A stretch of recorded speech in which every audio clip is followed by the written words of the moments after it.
Hello and welcome to my show in Conversation with Rashmi. Today I have with me the founder and principal of Liberty Co., Wanda Deschamps. Wanda is a 25-year-old veteran of the philanthropic sector as well as an institutional development leader. Wanda is also a proud autism mom and a role model for both her kids after being diagnosed with autism in midlife at age 46. So thank you so much, Wanda, for being here today in this conversation. It's a pleasure to have you here. It's a pleasure to be here. Thank you. So we'll go right back to when you were diagnosed with autism at the age of 46. So take me back to how this all began. Increasingly during late 2016, early 2017, I was experiencing mental health challenges, and I had suffered from anxiety, but it was really becoming more and more debilitating, actually, and really starting to affect my day to day, my work relationships, my relationships with my family. And I actually had a breakdown at work in May of 2017. And 2 weeks later, received diagnosis of our son with autism. Our younger son, our older son had already been diagnosed. And I had a pre-scheduled doctor's appointment the next day. And I said to my doctor, I'd like my own psychological assessment. I believe I have autism too.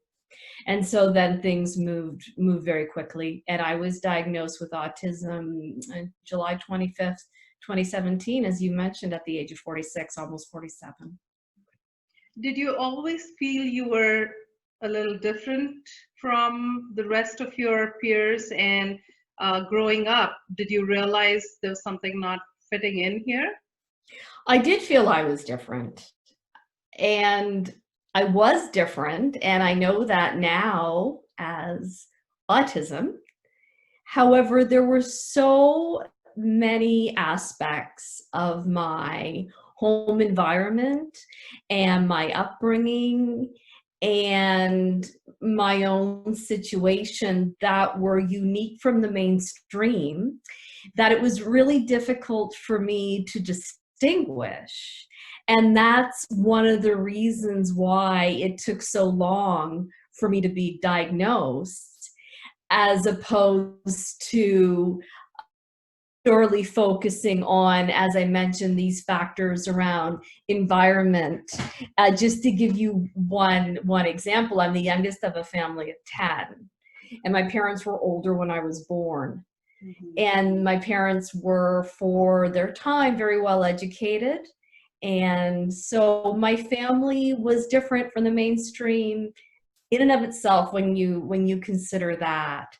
So it was really difficult for me to pinpoint what it was about me. And as we just touched on, it was only around the point of middle age that I, and with a team of health professionals, was able to zero in on my unique neurology.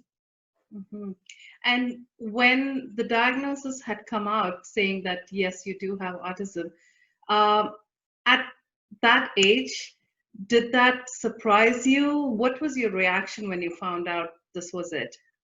My immediate reaction was, it's a relief. Now I know. The psychologist said, let me guess, you weren't good at math? And I said, no. And I always thought it was because I was stupid. So it was a relief, and things started to make sense in a way that they never had before. But I certainly wouldn't want to be misleading and try to indicate, well, then it's an overnight experience and everything falls into place. When something that's significant, doesn't have to be a diagnosis, but when something significant happens to you, you can start to rethink and reevaluate. And I certainly did that. I entered a period when I began to reflect on things in a new way, because you view yourself differently, and so you start to look at everything through a new prism.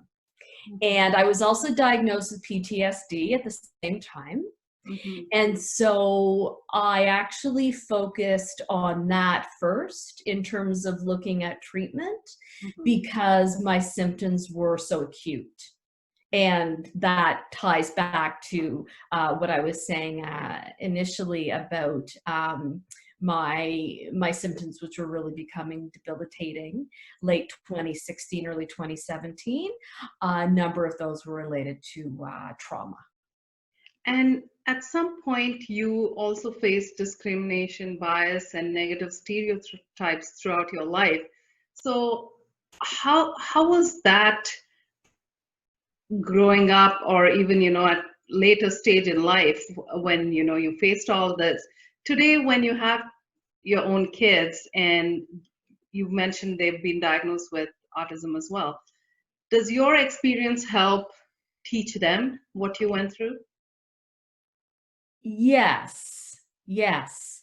I would say that having autism uh, helps me as an autism mom, Hmm. because I understand what it's like to be different from the mainstream, Hmm. and therefore have some insight and a sense into some of my children's experiences. Now, they're both male, Hmm. and I'm a woman with autism.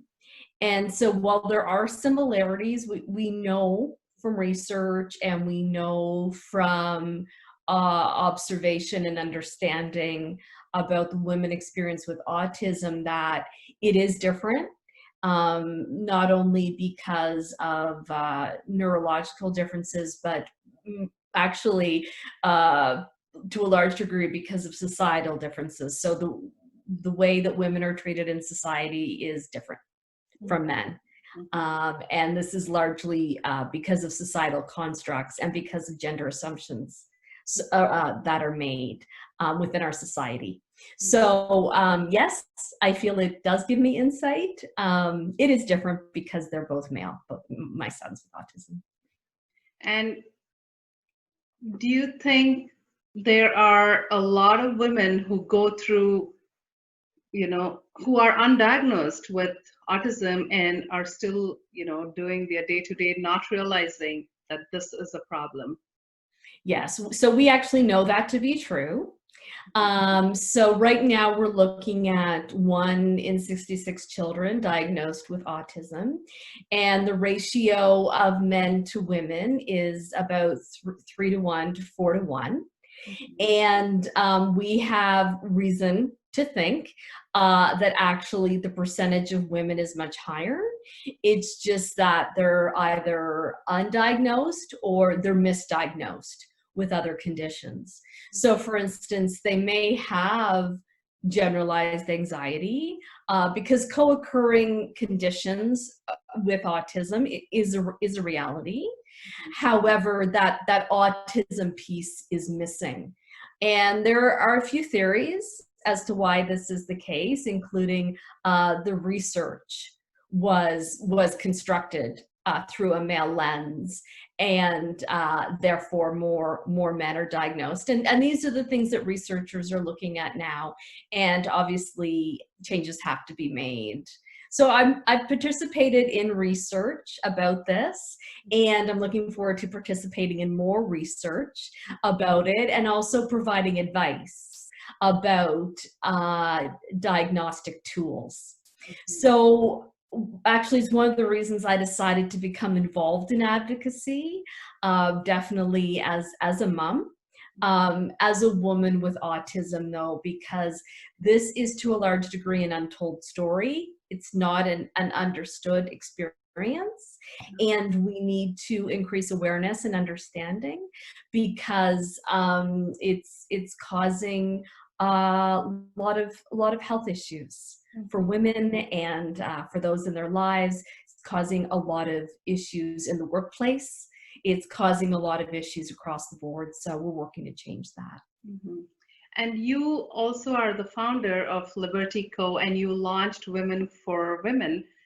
the hashtag. So now with COVID, how has that impacted what you do, and how women are dealing with disabilities? I know it's been an issue even pre-COVID. So now with COVID, I'm sure it's taken a huge toll. So and you've been, an advocate for this cause. So tell me a little about that. Well, I've definitely been an advocate for gender equity Mhm. and my whole life. And now I'm a champion for neurodiversity. And all I can say is that COVID has shone even a greater spotlight on gender inequity Mhm. and services and supports that are required for the disability community. So the needs were great before, and because of COVID, we realize now that the needs are greater in both cases. So for instance, a lot of gains that women have made in the workforce have been set back Mhm. because of COVID. Certainly don't have time to cover them all, but just so many things around childcare and what working from home has meant for women in some sectors. Mhm. And then on the disability side, already great inequity, again, whether it be around employment or access to services. And then because of COVID, some in the disability community have been set back even further because of job losses, and they already are experiencing barriers. So suffering in terms of employment has a greater effect. Focusing on the positive, though, I do see a silver lining around COVID in terms of individuals with disabilities, and it's something that I've written about and I've had folks reach out to me about, and that is because so many of the things that disability advocates have been championing for so long and were denied Mhm. actually came into effect because of Okay. COVID. They had to for everyone.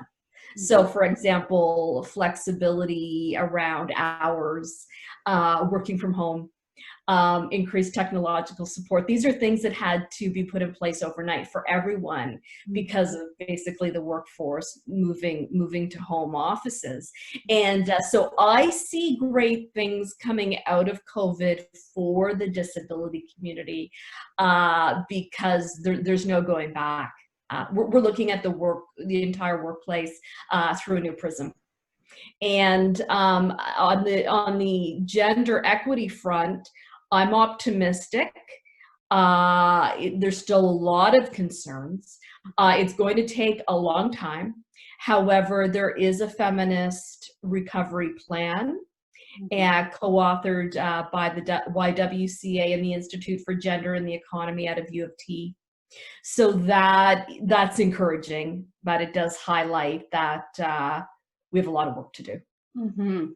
And you have always been passionate about female positivity, female focus, and support. So, what is the goal for this hashtag that you've created, Women for Women? Where do you see this going? Yes, so thank you for acknowledging I have been an advocate in terms of female support, female positivity. One thing that I've been disappointed about during my life, and especially at times during my career, is that I felt that women have not always been as supportive of each other as Mhm. they could be, and so hence why the hashtag Women for Women. It has received increased attention during COVID. It's something that's been unearthed during this time. Women realizing how much they need each other and how much there is an opportunity to support each other. Mhm. So it's been really wonderful in a lot of ways as we've moved to this virtual world, and we can't have in-person events and things, but a lot of panels and a lot of talks during this time since March. And so I'm really pleased to say the number of followers of the hashtag has increased. More people reaching out about Women for Women and asking what it is and how they can get involved. And as we look at a feminist recovery plan and knowing that it's going to take a long time to address things that have been unearthed during COVID, and even to really look at equity and equality across the board in a number of ways, I think that it's going to become increasingly important. And I do hear more women talking about the need to support each other. And that's all women. And that is the foundation of Women for Women. It is all women. It is all women of every race, ethnicity, religion, sexual orientation, every sector. It's global. And so that in our global world, and in our world in which we've realized everyone is equal and deserves to be treated equally, again, women supporting each other even more important. I would like to add that the emphasis of Liberty Co. is to increase the participation level of the neurodiverse population in the workforce. So I'm actually providing services to individuals from the neurodiverse population. So of course that includes autism, but it is the neurodiverse population across the board. Also providing services to organizations that work with the disability community, and to potential employers as well. So my role is as a bridge between these three, with the ultimate goal of increasing the participation level of the neurodiverse community in the workforce. Regrettably, the majority of individuals from the neurodiverse population, like the disabled population generally, are either unemployed or underemployed. And we can change this. Members of the neurodiverse community have so much to contribute. We haven't been able to contribute to our optimum. And now is the time to really set out on a pathway to change this. So I'm really excited about doing this through Liberty Co. And I ask anyone who's interested in my services to reach out and be in touch. Wonderful, because they need to get in touch with you. Is there a website, a link that they can connect with you? Absolutely, the Liberty Co. website, and we have a page, W for W. So you'll see the founding members there, photos of them with our mission and our vision. My social platform of choice is LinkedIn. I'm quite active, so people can feel free to tag me and message me on LinkedIn. Also, my email address is right on my LinkedIn profile. So please reach out to me. And it's so necessary, supporting each other and focusing more on what pulls us together, as opposed to what can divide us or has divided us. I know there's been some horrific circumstances that have got us to where we are today, especially things that have happened during the past few weeks and months. I am really encouraged by things like the Black North Initiative here in Canada, about increased allyship that we've seen across North America and around the world. This is the time. This is the time. Now's the time. It's up to us to seize this opportunity and create a better world. Absolutely. Thank you so much, Wanda, for sharing all the insights and the amazing work that you've been doing, and your journey with autism as well. And we wish you the very best. We'll connect soon, and take care. Thank you so much for the opportunity, and I look forward to staying in touch. Take care. Bye-bye. As well.